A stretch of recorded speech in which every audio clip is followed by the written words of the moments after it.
Merci beaucoup, merci à tous.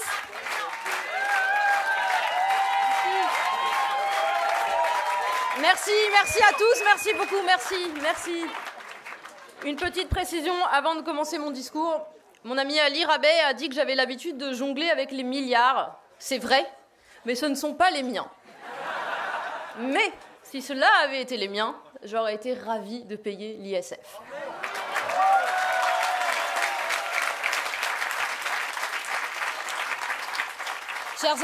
Chers amis, merci pour votre accueil chaleureux. J'entends des gens crier au fond.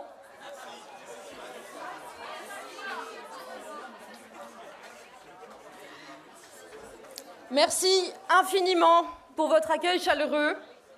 C'est aujourd'hui la première étape de mes tournées des universités d'été et je peux vous dire que vous placez la barre extrêmement haut.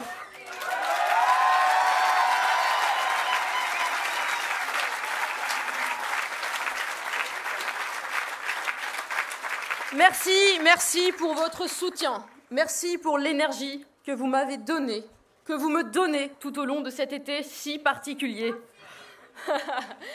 C'est un immense honneur pour moi de me trouver ici, devant vous, devant la grande famille écologiste, dans ce moment si crucial pour notre pays.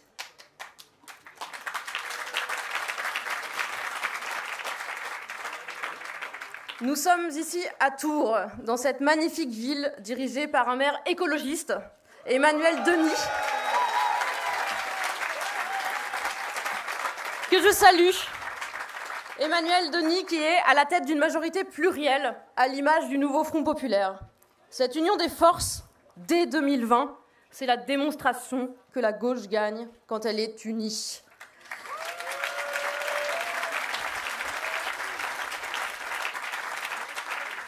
Unis autour d'un programme ambitieux, concret et réaliste. Je tiens à remercier tout particulièrement Marine Tondelier,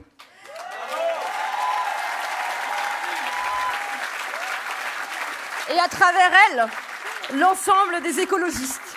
Marine, merci.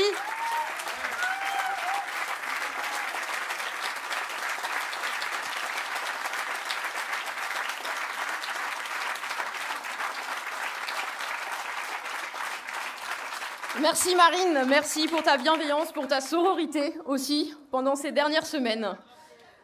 Ce soutien, c'est le reflet de l'union que nous bâtissons ensemble, une union qui dépasse les partis, vous le savez, ça a été dit, une union qui transcende nos différences et qui porte l'espoir d'un avenir plus juste et plus vert.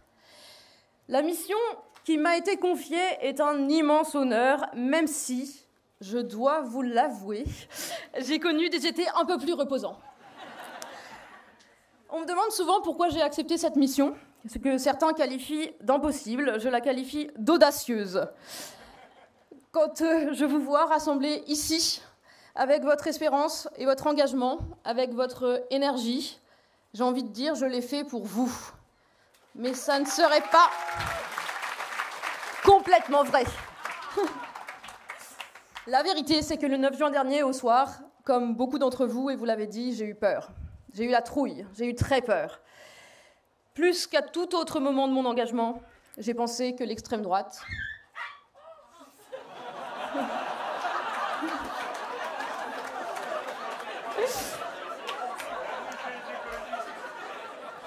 C'était un moment grave de mon discours, s'il vous plaît. J'ai pensé que l'extrême droite contre laquelle je milite depuis des années pourrait vraiment arriver au pouvoir en France. Alors, en cette fin de mois de juillet, j'ai dit oui. Pourquoi ? J'ai dit oui pour prolonger l'espoir qu'a levé le nouveau Front populaire pendant ces semaines de campagne. J'ai dit oui pour que ces millions de Françaises et de Français qui ont voté pour faire barrage à la haine. J'ai dit oui pour qu'un projet de gauche et écologiste soit mis concrètement en acte au gouvernement pour sortir de la politique délétère menée depuis 7 ans. J'ai dit oui pour transformer cette espérance en réalité. Et c'est pour ça qu'aujourd'hui, je me tiens devant vous et je ne compte pas m'arrêter là.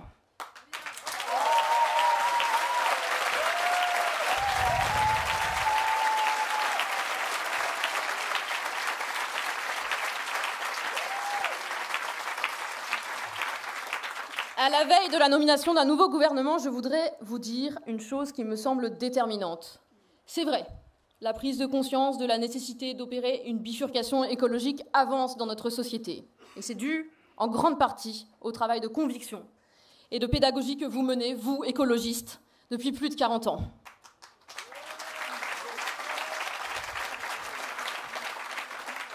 Aujourd'hui, il faut le dire, même une partie de la droite semble sortir progressivement du déni. On entend de moins en moins évacuer ou minimiser la crise climatique, les atteintes à la biodiversité, y compris dans leurs conséquences les plus immédiates en France. Même si, soyons honnêtes, il y a quand même régulièrement quelques rechutes. Cette prise de conscience, au-delà de la gauche, est très importante, et sur de nombreux aspects, je pense notamment à la rénovation thermique des bâtiments, au développement des énergies renouvelables ou encore à la mobilité bas carbone. Elle nous aidera, avec les parlementaires, à trouver une majorité à l'Assemblée pour faire avancer nos textes. Mais entre nous, il faut que nous soyons très lucides. Pour concrétiser la bifurcation écologique, nous devons faire sauter 2 verrous qui sont déterminants, l'austérité et l'injustice sociale.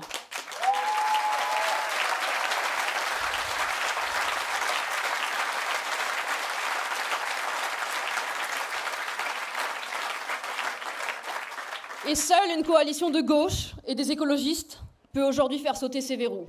Seule une coalition qui est le nouveau Front populaire. Le premier verrou, donc, c'est l'austérité budgétaire.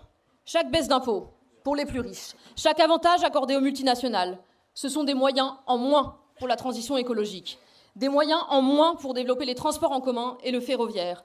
Des moyens en moins pour accélérer la rénovation thermique des bâtiments, pour faire bifurquer notre modèle industriel et agricole. Emmanuel Macron, lui, a supprimé l'ISF, baissé l'impôt sur les sociétés, affaibli l'exit tax, rogné sur les crédits de rénovation des logements. Nous en avons parlé cet après-midi avec les parlementaires, avec Cyrielle Châtelain, avec Guillaume Gontard. Le nouveau Front populaire a un cap clair. C'est rétablir une fiscalité juste. Pardon. C'est rétablir une fiscalité juste, un ISF vert. C'est mobiliser les ressources des milliardaires et des multinationales pour nous redonner les moyens de financer les services publics et la transition écologique. Le second verrou, donc, c'est celui de l'injustice sociale. On ne peut pas avancer vers la transition écologique en laissant les profits des grandes entreprises exploser et les salaires stagner.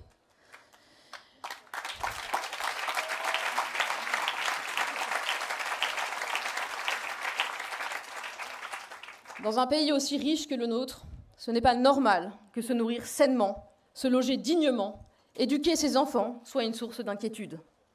On ne peut pas accepter que des enfants dorment dans des bouilloires thermiques dans les quartiers populaires, pendant que volent des jets privés et voguent des yachts.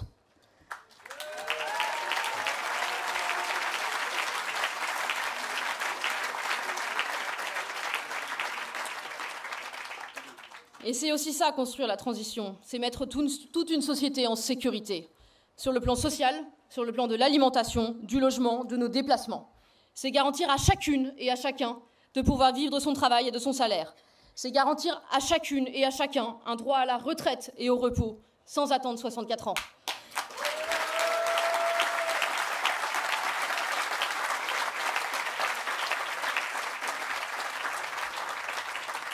C'est une société où on redonne de la place au temps libre, aux loisirs et à ses proches. Mais il est fondamental de dire qu'on ne financera pas la transition sur le dos des classes populaires et des classes moyennes, mais en faisant payer les gros pollueurs, les plus riches. Il faut le faire en préservant les plus précaires et en mettant à contribution les plus favorisés.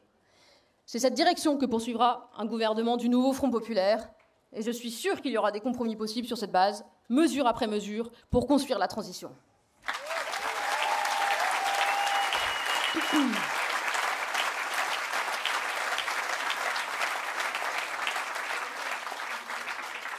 Mais disons-le aussi clairement, et nous le dirons demain au président de la République. Le nouveau Front populaire, ça n'est pas qu'un changement de cap politique, c'est aussi un changement de méthode. Et celui-ci devra être radical. Pendant des années, on a empilé des réformes mal préparées, sans écouter celles et ceux qui sont sur le terrain. On a imposé des décisions d'en haut, depuis Paris, sans tenir compte des réalités locales. Le résultat, des services publics épuisés, des fonctionnaires découragés et des citoyens qui perdent confiance. Prenons l'exemple de la réforme du bac.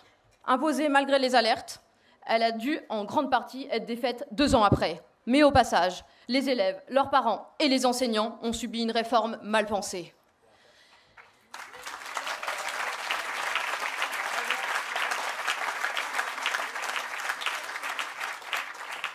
Ce scénario se répète aujourd'hui même dans le secteur hospitalier, avec la réforme de l'internat, qui va priver nos hôpitaux de 1500 internes, alors que les syndicats avaient tiré très tôt la sonnette d'alarme. Merci beaucoup. Il est temps désormais de rompre avec cet autoritarisme vertical. Nous redonnerons, nous l'avons dit dans notre courrier aux parlementaires, et nous l'avons dit dans le courrier aux Français, une place centrale au Parlement. Et nous lui redonnerons le temps de débattre et d'échanger. Nous écouterons les usagers, nous écouterons les associations, nous écouterons les collectifs, et nous écouterons les syndicats, nous écouterons les agents publics qui ont trop longtemps été méprisés.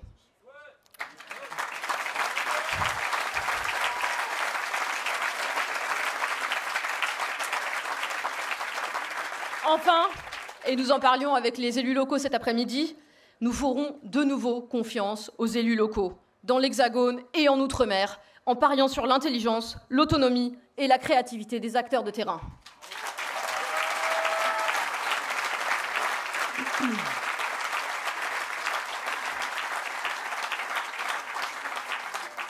Chers amis, chers camarades, vous le savez aussi bien que moi, notre pays est fragmenté, avec beaucoup de défiance et de colère.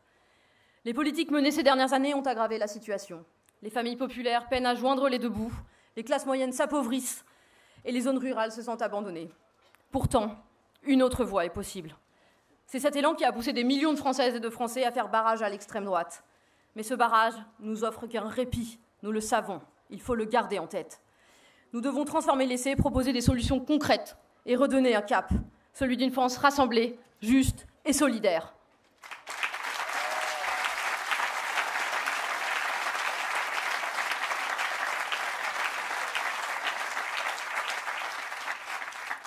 Demain, avec les chefs de parti du nouveau Front populaire et les présidents de groupes parlementaires, nous nous rendrons à l'Élysée.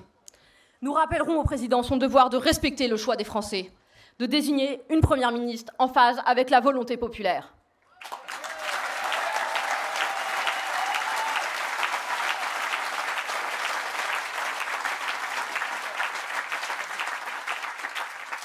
L'unité, elle n'a pas sauvé que la gauche. Elle a sauvé le pays qui, sans cette unité, aurait pu tomber sous la coupe de l'extrême droite, contre laquelle il faudra lutter sans relâche. Mais quoi que décide Emmanuel Macron, nous n'allons pas nous arrêter là. Chacune et chacun d'entre vous a un rôle à jouer. Le mien est de soutenir et de renforcer l'unité entre nos formations politiques.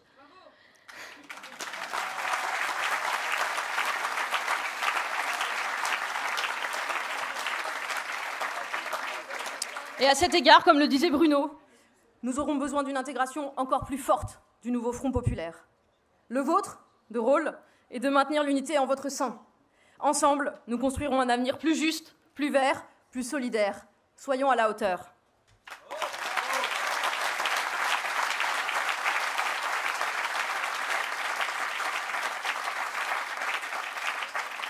En tout cas, ce que je peux vous dire ce soir, c'est merci, c'est vous pouvez compter sur moi, c'est vive l'union de la gauche et des écologistes, vive la République et vive la France.